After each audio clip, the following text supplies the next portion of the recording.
미주 한인사회 쇼핑 트렌드에 새로운 변화가 시작됩니다. 미주 한인들을 위한 아마존 스타일의 홈쇼핑이 탄생했습니다. 최신 트렌드에 맞는 발빠른 상품 업데이트로 언제든 최신 상품의 쇼핑이 가능하고 까다롭고 엄격한 제품 선정을 통해 최상의 품질을 보장합니다. 인터넷이 어렵다고요? 친절하고 전문적인 고객 서비스에서 상담부터 결제까지 도와드립니다. 로그인 필요 없이 복잡한 주문 프로세스를 모두 없앴습니다. 이제 한국 제품 미국 내 쇼핑은 한국 홈쇼핑이 최고입니다.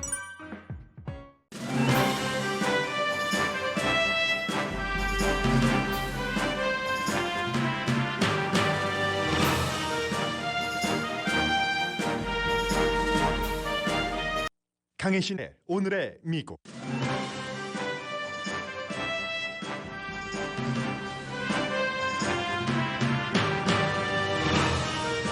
오렌지 카운티의 조용한 동네 오렌지시에서 발생한 총격 사건으로 4명이 숨지고 1명이 중상입니다. 부상한 용의자는 체포됐지만 범행 동기는 아직 알 수 없습니다. 샌프란시스코에서는 아시안계 여성에게 총을 쏘겠다고 위협한 용의자가 빵집의 신고로 체포됐습니다. 경관에 의해 목절로 숨진 조지 플로이드 재판에서 한 증인은 자신이 위조 지폐를 받지 않았으면 이런 일이 일어나지 않았을 것이라면서 죄책감을 느낀다고 말했습니다. 바이든 대통령은 같은 경기 불황 때 취임한 클린턴이나 오바마 전 대통령보다 훨씬 규모가 큰 경제 정책을 펼치고 있습니다. 이번 기간 산업안은 중국 따라잡기이기도 한데 바이든 대통령이 대규모 지출을 밀어붙일 수 있는 데는 이유가 있습니다. 한 주일 만에 실업수당 청구는 다시 늘어나지만 경기 회복의 신호는 보여줍니다. 델타 에어라인과 코카콜라와 같은 대기업이 최근 통과된 조지아주 투표 제한법을 역사를 뒤로 돌려놓는 것이라면서 공개 비난하고 있습니다. 흑인들의 투표를 어렵게 하기 위해 공화당이 만든 것으로 규정되는 이 법은 법정 싸움이 되고 이미 역풍이 될 가능성도 높습니다. 로스앤젤레스 카운티는 6월 말에 인구의 70%에서 85%가 집단 면역이 될 것이라고 보건당국이 밝혔습니다. 게빈 뉴섬 주지사 소환은 소환될 가능성이 아주 높지는 않지만 소환되지 않기 위해 뉴섬 주지사가 지나치게 진보 이슈에 집중할 것이라는 우려가 강해집니다.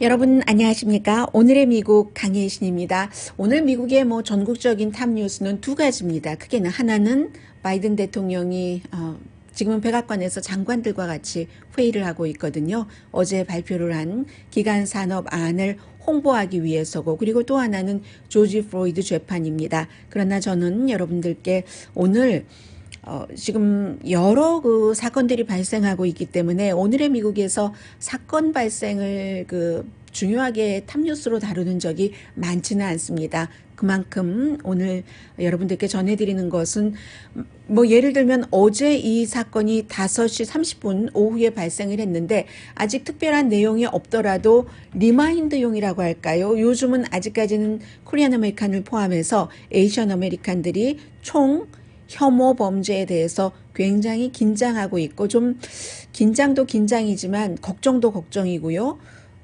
위축됐다고 할까요? 많은 분들이 나이 드신 분이나 젊은 분이나 마찬가지입니다.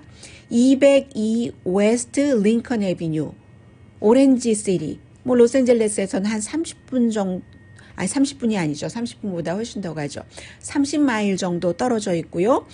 그리고 링컨 애비뉴라는 큰 길이기 때문에 많은 분들이 알고 계실 수도 있을 것 같아요. 그리고 전에 크리스탈 처치 같은데 다니시고 하신 분들은 그쪽을 좀 잘 아실 수도 있는데, 링컨 애비뉴하고 큰 길은 바로 옆에 이제 그레셀이 있는 그곳에서 보니까 보험회사도 들어있고요. 재정 컨설팅 회사, 법률 서비스 사무실, 전화 수리 스토어, 오렌지 카운티에 좀 낮게 돼서 이 상가가 있고 하는 그런 것 여러분들 상상하시죠? 오렌지 카운티에 살고 계시는 분들이라면 그곳에서 5시 30분에 총격 사건이 일어났습니다. 지금 4명이 숨졌는데 숨진 사람들 이름, 신원은 나오지 않고 있는데 텔레비전과 인터뷰하는 것을 보니까 그 빌딩에서 일하고 있었던 나의 브라더와 나의 조카가 아무리 전화를 해도 지금 전화를 받지 않는다라고 얘기를 하는데, 그렇게 얘기를 하고 있는 하는 사람은 그 에이샤는 아니었고요. 텔레비전으로 보기에는 그랬습니다. 3명의 여성이 포함되어 있다고 하고요. 1명 총상을 입었다고 하고, 그럼 이게 맞지 않는데요. 3명의 여성의 어린이 1명인데 만약에 그분이 걱정하시는 것처럼 내 브라더와 내 조카라면은 여기 남성이 1명 포함되어 있어야지 되는데, 어쨌든요 그렇게 되고, 용의자는 1명이었고 총도 한 자루였었던 것으로 지금 알려지고 있습니다. 또 한 사람은 피해자 중상입니다. 용의자는 물론 그 경찰로 총을 쐈지만 말하자면 그 자해라고 할까요? 본인이 쏜 총에 맞은 그 총상인 것 같다라는 게 현재까지 나오고 있는 얘기고, 지금 제가 오렌지 카운티 레지스터나 아니면 로스앤젤레스 타임즈를 보더라도 확증적이게 이렇다 할 만한 그런 속보는 나오고 있지 않습니다. 주민이 페이스북에 요즘은 전부 사건이 발생을 하면은 라이브 스트리밍을 하잖아요. 사람들이 너무 깜짝 놀랐죠. 그 조용한 시티 오브 오렌지, 인구가 14만 명밖에 안 되거든요. 그리고 시티 오브 오렌지는 다 이렇게 상가도 낮아서 이 로스앤젤레스 다운타운 인근과는 다르기 때문에 조용하고 길도 좀 한산하고, 뭐 저도 가끔 그 앤틱샵 갈 때 그 시티 오브 오렌지를 가는데, 가면은 로스앤젤레스에서 빡빡하게 일하고 생활하던 것과는 전혀 다르긴 휴양지에 온 것 같은 분위기라고 할까요? 아직까지도 그런 분위기가 있는 곳에서 인구 14만 명인데, 로스앤젤레스 시의 인구가 400만 명, LA 카운티의 인구가 1000만 명입니다. 14만 명 가운데 4명이 지금 숨진 겁니다. 얼마나 주민들이 놀라셨겠어요. 1997년 이후에 최악의 총격 사건입니다. 그 당시에는 이제 교통국이 오렌지 카운티 관리하는 시설에서 누군가가 총을 쏴서 그때도 4명이 그 사망을 했고, 용의자는 당시에 경찰의 총에 맞아서 숨졌던 그 사건 이후에 97년, 2007년, 2017년 20몇 년 만에 지금 최악의 총격 사건이 발생을 한 겁니다. 오늘의 미국 끝나기 전에도 속보가 나오면 전해드리겠습니다. 그리고 또 하나는 에이시안 아메리칸 여성이라고만 지금 돼 있는데 빵집이에요. 샌프란시스코 텐더로인 그 이웃에 있는 빵집에서 한 남자가 며칠 전부터 들어와서 체포가 됐어요. 45살. 중국인 다 죽여버리겠다고 하고, 에이시안 여성을 이렇게 협박을 해서 일요일에도 이 빵집 주인인지 직원인지 모르겠어요. 아무튼 빵집에서 신고를 했습니다. 경찰에. 그랬는데 뭐 차이니스 피플은 내가 다 쏘아버리겠어. 뭐 이렇게 하고 어제 다시 빵집에 와서 마치 그 총이 있는 것처럼 막 흉내내고 하더라는 겁니다. 해서 다시 이 여성이 신고를 했는데, 경찰이 도착했을 때 이 남자는 이미 빵집을 떠났어요. 떠났는데도 경찰이 요즘 굉장히 그 에이시안 아메리칸에 대한 혐오 범죄 같은 것이 강하고 백악관에서조차도 어떠한 조치를 발표를 한 이런 시점이기 때문에 쫓아간 거죠. 쫓아가서 결국은 수색을 했고 해서 몇 블럭 뒤에서 45살의 데럴 헌터라는 용의자를 체포를 했습니다. 체포하고 나서 수감을 3개 형사법 위반 혐의로 수감돼 있습니다. 지금 협박한 것, 2개는 침입하고 스토킹하고 가서 원치 않는데 가서 총을 쏴버릴 거야 이렇게 얘기를 했으니까요. 그리고 이 사람도 역시 프로베이션 위반이라는 겁니다. 또 하나 여기서 중요한 것은 혐오 범죄라는 것을 이 혐의에 넣었다는 것이 굉장히 중요하고요. 혐오 범죄라는 것이 참 기소하기가 힘들게 돼 있거든요. 그런데 이번에 그렇게 한다는 것이고, 알고 봤더니 이 용의자가 보호 관찰을 받고 있는 사람이었습니다. 프로베이션 기간 중이었어요. 2018년 2주일 사이에 사업체에 4번 들어간 그 케이스로 지금 프로베이션을 받고 있는데 그 당시에도 인종차별에 대해서 소리를 질렀답니다. 한 번은 그 업체의 가구에 손상을 입혔고 식당이라고 하네요. 식당도 무서워요. 식당에 손상, 가구에 손상을 입혔다 하는 건데 이런 것을 보면은 어떤 것을 느낄 수 있냐면 인종차별은 또 인종혐오는 에이시안에 대한 것이건 아니면 아프리칸 아메리칸에 대한 것이건 미국에서 하루 이틀에 생긴 것이 아닌 것은 분명합니다. 과거부터 지금까지 쭉 있어 왔는데 전에는 어떤 경우에는 마음속에 품고만 있고 내가 뭔 일이 잘 안 될 때 저 인간들 때문에 그래. 저 이민자들 때문에 그래. 저 이민자들은 잘 살잖아. 우리보다 늦게 정착을 했는데도. 그리고 왜 우리 커뮤니티에서 돈을 벌면서 좋은 데 가서 살고 여기서는 돈만 긁어가냔 말이야. 이렇게 생각만 하고 있다가 뭐 사건이 확 터지면 조금 나옵니다, 이게. 그러다가 지난 4년 사이에는 그야말로 외국인 혐오 이런 여러 가지가 전 행정부에서 너무 많이 대통령이 앞장서서 그랬고 물러나기 1년 전에는 코로나 바이러스 때문에 괜히 그냥 에이시안 아메리칸 더군다나 미국 사람들이 중국 사람들 별로 좋아하지 않아요. 여러 가지 이유가 있겠지만 문화의 차이를 포함해서 그런데 가장 중요한 것은 왜 사람들이 스포츠를 할 때도 팀이 있어서 나는 여기를 응원해 하는데 미국에 살고 있는 사람은 미국이라는 국가에 살고 미국에서 태어난 사람도 많고 뭐 2대 3대 계속 미국에서 살고 있는 사람도 있는데 중국이 여러 가지에 있어서 지금 미국을 많이 앞서가려고 하고 있고 실제로 어떤 부분은 뭐 하드 파워 같은 데서도 테크놀로지 같은 데서도 뭐 테크놀로지가 소프트 파워일 수도 있고 하드 파워일 수도 있지만 미국을 많이 앞서간 게 사실입니다. 5G 뭐 이런데요.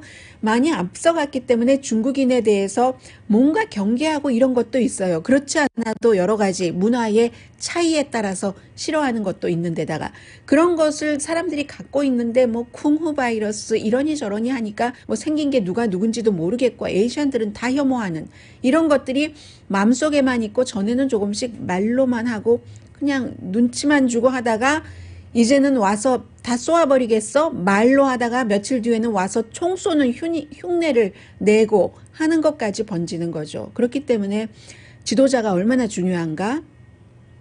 그리고 그 사회의 전반적인 분위기 그건 나쁜 거야. 참 사람으로서 해서는 안 되는 거죠. 이런 교육도 굉장히 필요한 것 같고요. 샌프란시스코 그 빵집에서 일어난 그 사건은 그렇게 보셔야지 되고 아직도 코로나 바이러스가 이제 많이 나아지고 사람들도 마음이 안정되고 하면은 어떨지 모르겠습니다만은 긴장은 늦추지 말아야죠. 왜냐하면 이 같은 범죄, 혐오 범죄를 일으키는 사람들이 항상 침착한 건 아니잖아요. 언제나 평정심을 갖고 있는 사람들이 아니기 때문에 뭐 할 수 있는 최소한 뭐 주변도 보고 다니면서 걷는 것도 가능하시면 혼자 걷지 마시고요. 그렇게 하시면 좋겠습니다. 그리고 이제 역시 이것도 총과 연관된 것은 아니지만 일종의 인종과 관련된 것이기 때문에 오늘 앞에서 정리를 해드리겠습니다. 조지 플로이드 사건 백인 경관에 의한 흑인 목졸림을 당했고 사망한 사건 재판 나흘째입니다. 어제 가장 그 인상적이었었던 그 위트니스는 그 목격자의 그 증언이요. 그리고 오늘도 이 숨진 조지 플로이드의 여자친구가 나와서 증언을 했는데 이 여자친구의 증언보다도 어제 그 뭐 이름이 있던데요. 가게 이름이 컵푸드라는 데서 일한 지금 19살입니다. 캐셔로 일했을 때 조지 플로이드가 이제 $20짜리를 내고 담배를 사는데 처음에 이렇게 받을 때부터 좀 뭔가가 이상했대요. 그런데도 그냥 받았답니다. 왜 받았냐면 이 청소년이 조지 플로이드가 그것이 위조 지폐인 줄 알고 쓴 것 같지는 않았다는 거예요. 그래서 이게 잘못되면 뭐 캐시어니까 내가 $20 물어내지 뭐 하고 받았답니다. 그리고 그 전에 조지 플로이드가 뭔가 약을 한 것 같은 좀 하이퍼돼 있는 완전히 그 기분이 그런 기분은 있었지만 다른 사람을 전혀 그 위협을 한다던가 그런 게 아니었고 비디오를 어제 다 보여줬어요. 뭐 손님들하고도 얘기하고 이 캐셔하고도 조지 프로이드가 거구이기 때문에 스포츠에 대해서 대화를 많이 나눴대요. 대화를 나누고 아이 뭐 이거 담배 산다는데 받고 내가 나중에 뭐 하면 채워 넣지 하다가 프로이드가 담배를 가지고 나갔는데 마음이 변해서 이렇게 의자에 올라가서 형광등 불빛에 비춰보고는 매니저에게 알렸더니 매니저가 그 뭐 들어오라고 해라 해서 가게에 들어가자고 했더니 들어오지 않았고 그 사이에 이제 매니저가 경찰에 전화를 걸었다 하는 건데 이 캐셔가 지금 19살밖에 안 됐잖아요. 처음에는 이제 뭐 경찰에 체포되고 할 때 들어와서 본인은 일하다가 이상해서 나가봤더니 그 목졸림을 당하고 있는 그 순간이더라 하면서 그럴 때도 비디오도 보이거든요. 머리에 막 손을 대고 뭐 이러는 비디오예요. 그러니까 이제 검사가 왜 머리에 그렇게 손을 댔느냐 했더니 그 순간에 본인의 심정이 굉장히 그 죄책감을 느꼈다는 거죠. 내가 그러지 말았어야지 되는데 그냥 차라리 처음부터 돈을 안 받았으면 하고 그리고 뭔가 이제 그 사람이 숨졌으니까 많은 사람들이 더 적극적으로 뭔가를 하지 못한 것에 대한 죄책감, 이제 그런 죄책감을 굉장히 많이 느꼈다라는 얘기를 했고요. 그리고 말도 뭔가 약에 취해 있는 것 같은 느낌은 있었지만 말도 잘하고 접근하기 쉬운 상태였고 이상한 행동도 하지 않았다라고 얘기를 했습니다. 그리고 죄책감과 함께 그 당시에 딱 그 현장을 보고 무릎으로 계속 누르고 있으니까 지금 일어나고 있는 일이 현실인지 믿을 수 없었고 guilty feeling을 느꼈기 때문에 내 잘못이다 했다는 뭐 그런 얘기예요. 그리고는 그 뒤에 그 가게를 그만뒀답니다. 안전 때문에. 왜 네가 신고를 해가지고 그렇게 됐어? 뭐 이런 얘기를 들으니까는요. 그리고 이제 또 다른 사람은 조지 프로이드에게 직접 이제 초반에 가서 얘기를 했답니다. 너 빨리빨리 일어서서 경찰차에 타라. 당신이 경관을 이길 수가 없는 거야. 여러 가지 상황을 다 그 의미하는 거잖아요. 그랬더니 프로이드가 그때는 이제 숨이 좀 있었을 때였죠. 내가 일어설 수가 없다고. 숨 목졸림을 당해보세요.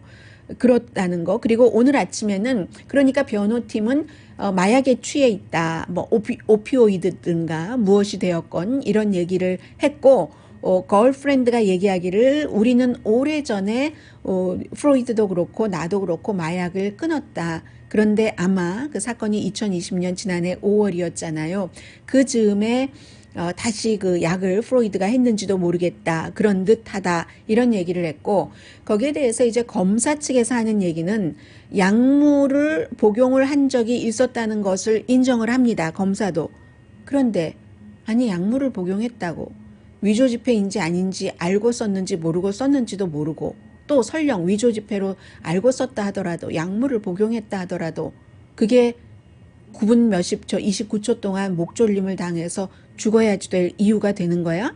이런 얘기를 하는 거죠. 그게 그리고 주변 사람들이 그 멈추라고 목졸음 하지 말라고 하는 것을 경찰은 위협으로 느꼈다고 하는데 그게 어떻게 위협이냐? 위협이 아니고 그 사람 살려달라고 간청하는 것 아니냐? 위협이라고 하면은 그 위협을 들으면서도 그럼 그대로 무릎으로 누르고 있어야지만 되느냐라는 얘기요. 그리고 비디오에 보면은 사람들이 풀어주라고는 했지만 가까이 가지도 않았고요. 미국 사람들 그런 사건이 있을 때 가까이는 안 가잖아요. 다 라이어빌리티 같은 것들이 있기 때문에 해서 사람들이 풀어달라고 오는 간청했지만 소리도 쳤지만 위협을 한 것은 없는 게 비디오에 지금 나와 있고요. 그래서 미네소타에서 발생한 이 사건으로 미니애폴리스에서 발생했기 때문에 시인은 조지 프로이드 가족에게 이제 2,700만 달러 보상은 하기로 결정은 했습니다. 그런데도 지금 이 사건은 흑백 간의 문제고 앞서 말씀드린 샌프란시스코는 지금 에이시안 아메리칸과 이제 다른 그 미국인들과의 문제고 그리고 시티 오브 오렌지에서 발생한 총격 사건은 아직까지 그 총격 사건의 원인이 무엇인지 잘 모르는데도 정말로 뭐 보고 놀란 가슴 뭐 보고 놀란다는 식으로 이 에이시안 아메리칸들을 다른 때 같으면 저도 아마 오늘의 미국에서 맨 앞부분에서 그 뉴스를 전해드렸을 것 같진 않아요. 코로나 바이러스와 함께 에이시안 아메리칸들이 신경을 써야지 되고 지켜봐야지 되고 뭐 힘을 합할 수 있는 부분이 있으면 힘을 합해야지 되는 그런 이슈들입니다.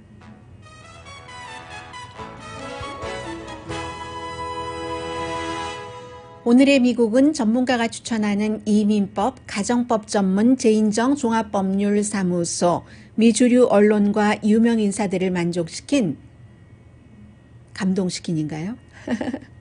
네, 미주 판매 1위 카후나 마사지 체어, 한인 기업의 자랑 카후나 마사지 체어, 코지다운 갤럭시 거위털 이불은 잠이 솔솔 오게 하는 기능성 거위털 이불, 거위털 이불 전문회사 코지다운, 언제 어디서나 내 맘대로 골라보는 한국 TV, 한국 쌍방울이 만든 최고의 KF94 방역 마스크 트라이를 미주 최초로 출시한 한국 홈쇼핑 공동펀입니다. 잠시 뒤에는 지금 제가 전해드릴 광고 들으시고 나서 전해드릴 이 내용은 사실은 지금까지 클린턴, 오바마, 트럼프, 또 바이든 행정부를 전부 볼 수 있는 하나의 케이스입니다. 뉴스를 이렇게 4개 행정부를 딱 엮어서 지금 왜 바이든 행정부는 이렇게 하고 이렇게 할 수 있는가까지를 전해드릴 만한 그런 아이템이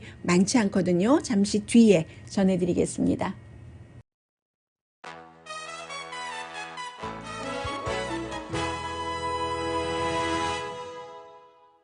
라디오 서울 방송 오늘의 미국 듣고 계십니다. 며칠 전에 그 친구가 그러는데요. 식당을 하고 나서 이제 6개월 동안 하도 날이면 날마다 이런 일 저런 일을 다 겪어서 이제는 내가 새로 겪는 일이 없겠지라고 했는데도 6개월이 지나는데도 날마다는 아니지만 새로운 일이 계속 일어난다는 겁니다. 제가 지금 딱 그 광고 듣고 나서 방송을 하려고 하니까 새로운 일을 경험을 하게 되는 겁니다. 색깔이 다 이상해졌어요. 무슨 초록색으로 되는 것은 이해가 되는데 그것도 아닌데 지금 전부 이상해져서 그러나 그렇다고 당황을 하면 안 되죠. 자, 뉴스를 진행을 하겠습니다. 바이든 대통령이 어제 이 기간 산업안을 발표를 하고 나서 그렇게 되면 어떻게 되냐면요. 뭐 2조 몇천억 달러잖아요. 8년 동안. 그러니까 당장 해서 내일 모레 해서 하는 게 아니라 아마 전문가들은 중간 선거 이전에 이 안이 어떤 형태로든 의회의 그 지지를 받아서 할 것으로 그렇게 예상들을 하고 있는데 그렇게 되는 경우는 길이요. 한 2만 마일 정도 길 다시 놓게 되고 한 자동차에 대해서는 전기 자동차를 많이 강조를 하잖아요. 그래서 차징 그 유닛 자체가 아울렛 자체가 한 50만 개 정도. 그리고 이제 나이 드신 분들, 장애인들 그 케어 업계에도 4천억 달러. 이 내용에 대해서는 아니 기간 산업도 아닌데 왜 그래? 이렇게 얘기하니까 어제 오늘 이 교통부 장관이 나와서 얘기를 많이 합니다. 기간 산업이라는 게 꼭 그런 것만 하는 게 아니라 전반적으로 커뮤니티를 뭐 잘 살게 해야지 되고 뭐 이런 얘기를 많이 했어요. 그리고 그 밖에도 연구에 뭐 1,800억 달러를 그 배당을 한다라고 했는데 이게 무슨 연구냐면요. 어떻게 하면 이산화탄소 그 발산을 줄일 수 있지? 뭐 그런 연구들인 겁니다. 그리고 나머지는 이제 그 5G 등 그 중국을 따라잡기죠. 지금 기간 산업이나 뭐나 이런 것들이 미국에서 지난 60년 동안 거의 투자를 하지 않았기 때문에 굉장히 그 중국에 떨어져 있고 지금 세계에서 뭐 한 13번째 정도 된다고 하잖아요. 세계 1위의 강대국인 미국이. 그렇게 해서 이제 기본적으로는 뭐 기업의 세금을 현재 21%에서 28%로 한다 하는데 이것도 대부분이 지금 지지를 하고 있고요. 해서 결론적으로는 이제 민주당의 지금까지 사람이 막 경천동지할 만한 놀랄 만한 그런 일을 한 그 대통령을 두 사람을 꼽으라고 하면은 여러분들은 누구를 꼽으시겠어요? 프랭클린 루즈벨트하고 경제정책 그리고 이제 리드 존슨 이제 흑인에게 확실하게 그 투표권을 줬고 그로 인해서 에이시안들도 투표권을 갖게 된 이런 대통령을 뽑는데 바이든 대통령이 돈이 이게 있잖아요. 지난번에 여러분들 지금 받고 계시는 뭐 경기부양책 지원이라든가 이런 1조 9천억 달러 이 굉장히 큰 거거든요. 빌 클린턴 전 대통령이나 오바마도 다 처음에 들어올 때 경제 때문에 들어온 사람들이에요. 빌 클린턴도 촌뜨기인데 stupid, 문제는 경제야 해서 아버지 부시를 눌렀고, 역시 이제 그 아들 부시 대통령이 그 뒤에 대통령을 하고 오바마가 들어갈 때도 경제가 굉장히 나빠졌을 때였습니다. 그런데도 이 두 사람이 경기부양책으로 쓴 것보다 지금은 그 연방 적자가 훨씬 많은데도 바이든 대통령이 더 많은 경기부양책 같은 것을 쓰면서 기간 산업까지 내놨잖아요. 해서 93년도에 빌 클린턴 전 대통령의 첫 번째 기자회견에서 한 말이 예산 적자를 줄이겠다. 그 당시에 경기 불황이었는데도 예산 적자를 줄이겠다. 경기 부양책에 대해서 말하기 전에 첫 번째 기자회견에서 그렇게 했고, 오바마 전 대통령도 마찬가지예요. 기자 질문을 받기 전에 첫 번째 그 기자회견에서 어떻게 하면은 지출을 그때 정확한 표현이 재정적으로 financially responsibility, 재정적으로 책임이 있는 정책을 펼쳐가겠다. 이것을 굉장히 강조를 했고, 그러기 위해서 부통령이 그 경제에 대해서 전담을 해라. 그때 부통령이 바이든이잖아요. 해서 결국은 오바마 그 대통령이 끝날 때쯤 돼서는 예산 적자가 반으로 줄어들기는 했었죠. 그래서 클린턴 대통령 때에 어느 정도 그 적자였냐면요, 빚이 있었냐면요, GDP의 63%였습니다. 오바마 때는 GDP의 77%까지 늘어났었는데 이걸 반으로 줄였고, 그리고 나서 트럼프 전 대통령이 들어갔죠. 트럼프 전 대통령이 세금 감면을 했어요. 세금 감면을 하면서 그때 뭐라고 얘기를 했냐면, 세금 감면을 해서 경제가 굉장히 활성화되면 경제 자체가 나라를 부자로 만들고 트리클 다운 되고, 그래서 가난한 사람도 부자가 되고 모두가 다 돈을 벌게 된다라고 했는데 그런 일은 일어나지 않았습니다. 그래서 지금 GDP의 130%, 27조 달러가 미국의 빚이거든요. 지난 한 해에 2020년도에 트럼프 전 대통령 마지막 해에 연방 적자가 그 1년 전보다 3배가 늘어났었어요. 그렇게 된 상태에서 바이든 대통령이 들어왔으면 첫 번째 기자회견을 이제 60일 넘어 만에 65일 만에 하면서 이 예산 적자를 줄이겠습니다. 이런 말 전혀 하지 않았습니다. 1조 9천억 달러를 썼는데도, 경기부양책으로 썼는데, 이게 오바마 클린턴 것보다 컸는데도 25일이었었죠. 3월 25일. 적자에 대해서 전혀 언급하지 않았고, 이 말은 했어요. 트럼프 전 대통령의 부자를 위한 세금 감면에 대해서는 아무 말도 안 하고, 내가 기간 산업 같은데 한다 하니까 공화당이 아니 지금 적자가 이렇게 큰데, 미국의 빚이 이렇게 많은데 그 큰 돈을 또 쓰겠단 말이야? 나는 공화당이 어떻게 그런 말을 하는지가 이해가 안 된다. 그 당시에 부자와 상속세와 기업에 대한 세금을 얼마나 감면해줘서 예산 적자가 이렇게 늘어났는데 왜 거기에 대해서 말하지 않지? 이 얘기는 했습니다. 첫 번째 기자회견에서요. 그래서 왜 이렇게 말할 수 있고 이러한 안을 낼 수 있느냐는, 지금 바이든 대통령이 이 부분에 대해서 여론이 자기 편에 있다는 것을 알기 때문에 그렇습니다. 지난번 경기부양책도 지지를 했었고, 갤럽이 최근에 여론조사를 했더니요, 지금 이 상태에서 코로나 바이러스 시대에 연방 적자, 연방 빚이 정말 중요한 문제야, 이렇게 생각한 사람은요, 답변한 사람은 3%밖에 안 됐거든요. 그걸 아는 거죠.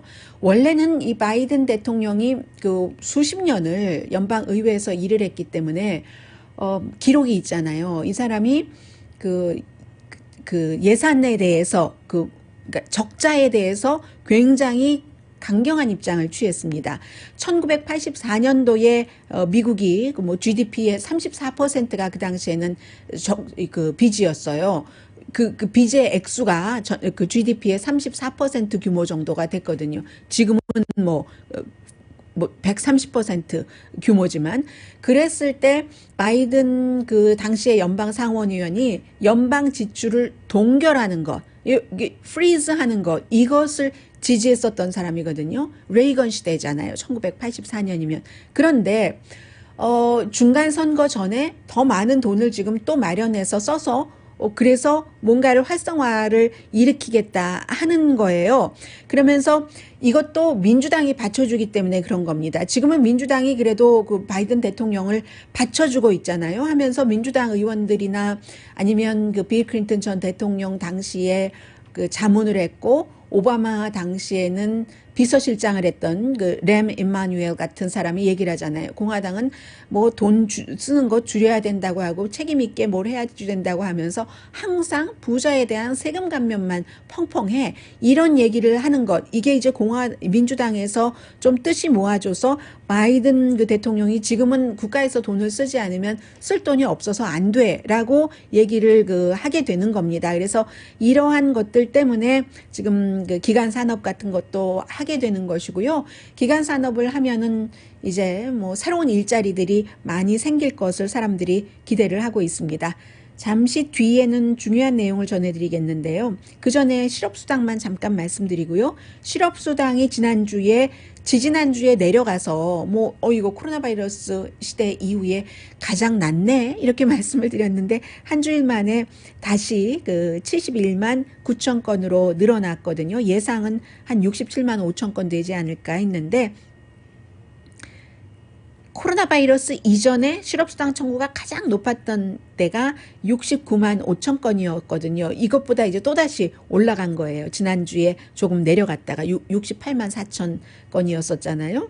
그런데 전문가들이 얘기를 하는 거 보면은 이때 전문가라고 하는 것은 월스트리트저널 같은 데가 굉장히 이런 것을 빨리 잘 분석을 합니다. 원래 기본 실력이 있으니까 딱 노동부에서 발표를 하고 나면은 쫙 분석을 해놓는데 4주일 평균을 쭉 보면은 71만 9천 명이랍니다. 그래서 지난해 문을 막 닫기 시작한 3월 14일 이후에 한 달치로 보면은 한 달치가 최저라는 것은 어느 정도 이게 좀 잡히고 있다 이렇게 갈 수 있는 거잖아요. 그래서 지금 실업수당은 조금 늘어났긴 했어도 괜찮은 거다 하는 것이고요.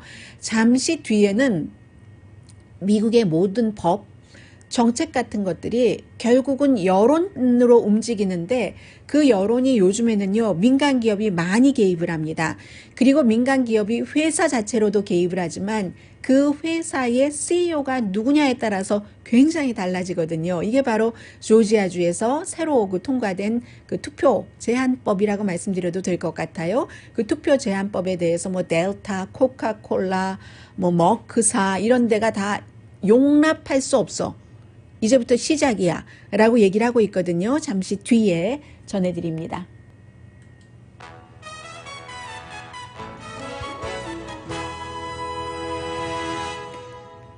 라디오 서울 방송 오늘의 미국 듣고 계십니다. 네, 이 조지 플로이드 그 재판을 계속 생중계를 하고 있기 때문에 드문드문 보다 보면 저럴 수가 있는가. 지금은 응급차 침대에 거구이기 때문에 그 3명의 경관을 포함해서 응급대원이 이미 쓰러져서 몸을 추스리지 못하고 의식을 잃은 조지 플로이드를 쇳벨트 메고 앰뷸런스에 실는 그런 그 장면이 나옵니다. 주식시장이요. 바이든 현 대통령이 트럼프 전 대통령을 일단은 첫 50일 거래한 그 날로는 이겼는데요. 물론 1월 1일 거래 없었고, 그리고 거래가 없었던 그 몇몇일이 있었는데, 3월 31일까지 취임하고 나서 S&P 500가 4.6%가 올라갔습니다. 그런데 트럼프 시대에는 4.4%가 올라갔고, 오바마 때에는 6.1%가 그 기간 중에 올라갔었고, 다우지수는 평균 또 역시 트럼프보다 바이든이 조금 눌렀습니다. 나스닥만 트럼프 전 대통령이 바이든 대통령보다 조금 높이 올라갔네요. 그런데 이렇게 말씀드리다 보니까 좀 이상하네요. 왜냐하면 이 모든 그 주식시장의 지표가 새로운 대통령이 들어와서 대통령이 잘해서 올라가고 대통령이 못해서 올라간 것은 아니잖아요. 왜냐하면 모든 대통령마다 다 그 경제 상황이 다른 때 들어오는데, 바이든 대통령은 지금 그 코로나 바이러스 막 어렵고 하던 시기가 끝나면서 뭔가가 조금 안정감이 있고 최악의 상황에서 좋아지려고 할 때 그때에 이제 취임을 한 사람이고, 트럼프 전 대통령은 아주 길게 긴 그 주식시장의 호황이 이미 그 오바마 임기 말년에 시작이 된 뒤에 들어온 사람이고, 오바마 전 대통령은 굉장히 어려운 때 들어왔던 사람이고, 그렇기 때문에 이제 환경문이 다 다른 거예요. 내가 잘못했다고, 내 시기에 잘못했다고 내가 다 잘못한 것도 아니고, 뭐 이런 것은 있죠. 아주 특별한 경우를 제외를 하고는. 하나 두드러진 점이 있다면, 바이든 그 대통령은 주식시장에 대해서 그다지 큰 얘기를 하질 않아요. 메인스트리트에 대해서 얘기를 하지 월스트리트에 대해서 얘기하지 않습니다. 예를 들면 트럼프 전 대통령이 코로나 바이러스 사태에 대해서 그렇게 경제 개방을 해야지 된다 하는, 이 마스크 쓰지 않아도 된다, 감기다라고 한 것은 경제 개방을 하기 위해서 그렇고, 그게 이제 월스트리트이 조금 내려가기 시작하면서 딱 긴장을 한 거거든요. 이 트럼프 전 대통령은 월스트리트의 움직임에 굉장히 민감했었던 사람입니다. 그에 비해서 바이든 대통령이라고 신경 안 쓰겠어요? 돈이 거기 있는데, 돈줄이 거기 몰려 있는데. 그렇지만 기본적으로는 그 메인 스트리트, 그냥 보통 사람들이 사는 이 스트릿에 더 신경을 쓴다는 것을 국민들에게 보여주는 것이기도 하고, 이렇게 많이 올랐다고 본인이 다 잘한 것도 아니고 하니까 말하지 않는 겁니다. 내가 이렇게 올려놨다고 뭐 이 전임자와 비교해 이런 얘기 안 하는 거죠. 그냥 티피컬한 성숙한 그 대통령의 모습을 보여준다고 할까요? 그렇기 때문에 좀 흔들리지 않는 것 같다 하는 느낌을 저는 많이 받습니다. 제가 이런 말씀을 드릴 자격 정도는 있어요. 왜냐하면 빌 클린턴 전 대통령 시절부터 계속 이 자리에서 이렇게 뉴스를 하고 있으니까, 이민 문제라든가 아시안에 관한 폭력, 총기 사건 이런 것이 있어도 그런 것은 그런 것 나름대로 해결해 가면서 본인이 우선순위로 둔 것을 갑자기 그렇다고 우선순위를 바꾼다던가 이렇지도 않잖아요. 기간산업, 야 이번에 경기부양책 끝났어? 그럼 이번엔 기간산업, 이런 식으로 나가는 것을 보면은 그냥 일희일비하지 않는 대통령이긴 하구나 하는 것이 느껴지고요. 이제 조지아주에 대해서 좀 말씀을 드리겠는데, 재밌기도 하고요. 이 내용은 어쨌든 그 조지아주에서 공화당이 전부 주지사, 뭐 상원, 하원이 다 그 다수당이기 때문에 이 투표를 한마디로 말하면 소수인종, 특히 그 흑인들이 지난번 투표가 뭐 1920년대 이후에 최다 투표율이었다고 하잖아요. 뭐 10시간 기다렸다고 하잖아요. 그랬더니 이번에 내놓은 것이 기다리는 사람들한테 물 주지 말아라, 밥 주지 말아라. 그리고 이제 그 투표 선거 관리자들도 의회에서 아주 쉽게 바꿀 수 있도록 하고, 또 우편 투표라든가 부재자 투표하는 것은 조금 더 까다롭게, 투표 시간도 뭐 예를 들어 아침 9시부터 저녁 7시까지였다면 아침 7시부터 저녁 7시까지였다면 아침 9시부터 저녁 5시까지 4시간을 하루에 줄여버리고, 그리고 그것도 뭐 주말이 아니라 주중으로 옮기고, 이런 형태로 결론은 그 아프리칸 아메리칸을 포함한 흑인들이 투표하기 어렵게 한 것이다. 이게 공화당이기 때문에 통과된 거예요. 트럼프 전 대통령이 아무리 내 표 내놔 했을 때는 해주지 못했지만, 그렇지만 그 사람들이 다 공화당이기 때문에 이렇게 했는데, 왜냐하면 민주당이 투표율이 너무 높아지고 있기 때문에 여기에 대해서 말을 하지 않고 있다가 결국은 어제서야 이제 그쪽에 조지아주에 본사가 있는 델타 에어라인 몇 주일을 침묵을 했습니다. 이런 것들을 얘기하는 사람들이 계속 얘기하세요. 이거 아니라고 하세요. 특히 아메리칸 익스프레스의 전 CEO인 케네스 그 취나웃, 그리고 또 그 멀크사의 그 CEO인, 제약회사 멀크사요, CEO인 케네스 프레이저, 다 아프리칸 아메리칸이거든요. 이 사람들이 계속 편지 쓰고 해서 결국은 어제 하게 된 겁니다. 그리고 코카콜라의 제임스 퀸시 그 CEO도 마찬가지예요. 가장 파워풀한 기업들이잖아요. 용납할 수가 없는 거다 하니까 조지아주에서 당장 어제 델타 에어라인을 벌 주려고요. 세금 감면 같은 거 안 해주려고 의회에서 뭔가를 했는데 결국은 그거 실패했거든요. 그랬더니 조지아주의 공화당의 하원 의장이 얘기하기를, 그 데이비드 레스턴이라는 하원 의장이 오늘 안 된다고 안 된 게 아니야. 내 손을 무는 개에게 내가 밥을 주지 않지. 이러면서 기회만 있으면 델타 에어라인 두고 보자 하는 이런 그 발언을 했고요. 이 코카콜라의 CEO도 용납하지 못한다. 이건 역사를 되돌리는 것이다. CNBC와의 방송에서 인터뷰하는 걸 들었고요. 잘못이기 때문에 고쳐져야지 된다. 민간에서라도 고쳐야지 되겠다 하는데 이런 것을 지금까지 운동했었던 사람들은 아니 진즉에 좀 하지. 열흘 전에 하지. 뭐 20일 전에 하지. 그랬으면 통과되기 어려웠을지도 모르잖아. Too late, too little. 그러나 안 한 것보다는 낫다. 이렇게 그 얘기를 하는 거죠. 그런데 그럼 공화당에서 왜 이렇게 했느냐?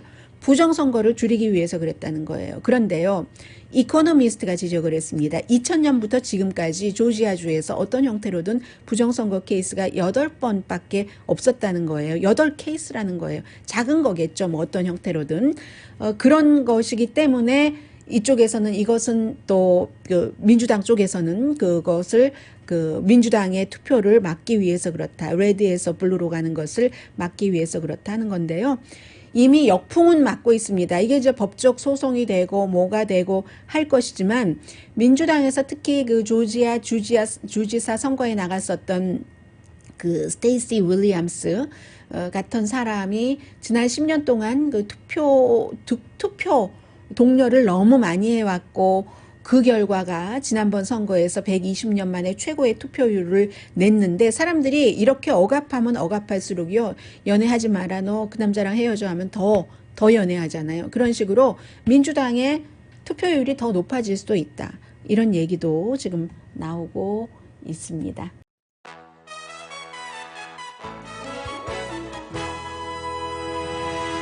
라디오 서울 방송 오늘의 미국 듣고 계십니다. 네, 이 내용은 미국뿐 아니라 다른 나라에서도 굉장히 많이 보고 있는데 캘리포니아의 그 게빈 뉴섬 주지사요. 지금 3월 중순까지 그 청원서가 150만은 돼야지 되는데 그거 넘었지만 서명을 아주 꼼꼼하게 대조를 하거든요. 이게 제대로 된 건가? 개표할 때랑 똑같아요. 그래서 지금 아직 그 과정 중이고 만약에 이게 150만이 서명이 뚜렷하게 확정이 되면은 가을에 선거를 하는데 그때 이 사람을 소환을 하고 누구를 뽑을까까지 해야지 되거든요. 그래서 참 어렵다는 겁니다. 소환해야 된다는 것은 주로 이제 공화당이 주도를 했고 또 부모님들은 왜 학교를 연다고 그랬다가 안 열어 장사하시는 분들은 아니 왜 이렇게 안 열어줘 코로나 바이러스가 아니었으면은 소환에 들어가지 않았을 확률이 굉장히 높죠. 그리고 이 사람은 샌프란시스코에서 시장을 했고 그 동성 커플의 결혼을 허용한 것으로 유명해진 사람인데 어쨌든 2018년도에도 크게 이겼는데 그런데도 불구하고 지금 그 서명이 받아서 그렇게 된다 하더라도 이길 가능성이 별로 없다는 게 역사적으로도 지금 1913년 이후에 197번 이제 공직자를 소환하는 시도가 캘리포니아주에서 있었는데 6번 성공했고 주지사는 딱 한 명뿐이에요. 딱 한 명이 그레이 데이비스 민주당 주지사 리콜하고 공화당 아놀드 슈와츠네거 그때는 인지도가 있었잖아요. 근데 지금 그 다음에 첫 번째인데 그레이 데이비스 이후에 누구 공화당이 소환은 성공해도 누가 없는 거예요. 그럼 투표용지에서 뽑으려고 보면 그런 게 있고 여론조사도 소환돼야지 된다가 35% 반대가 53%인데 2003년도 그 당시에는 그 공화당이 34%였는데 캘리포니아주에서는 지금은 24%밖에 안 되거든요.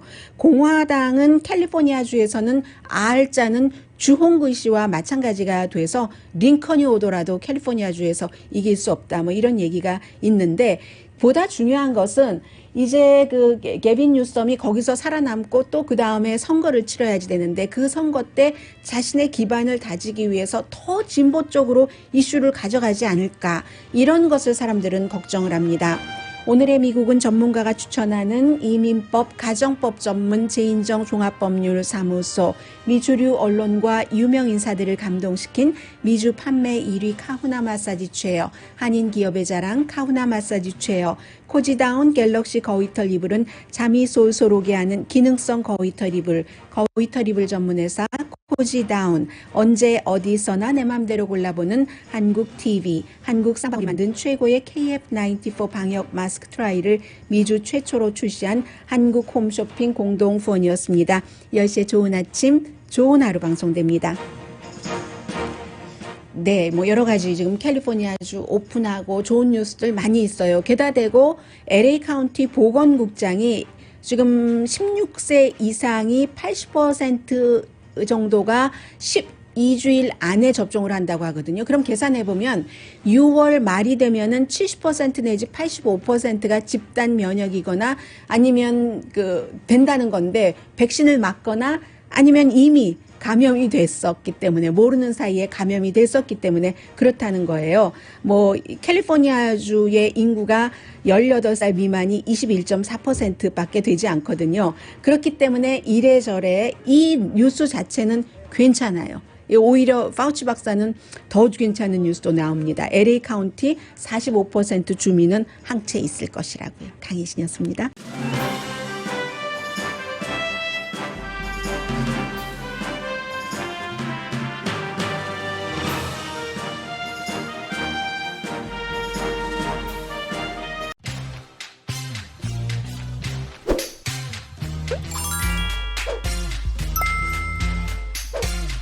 네.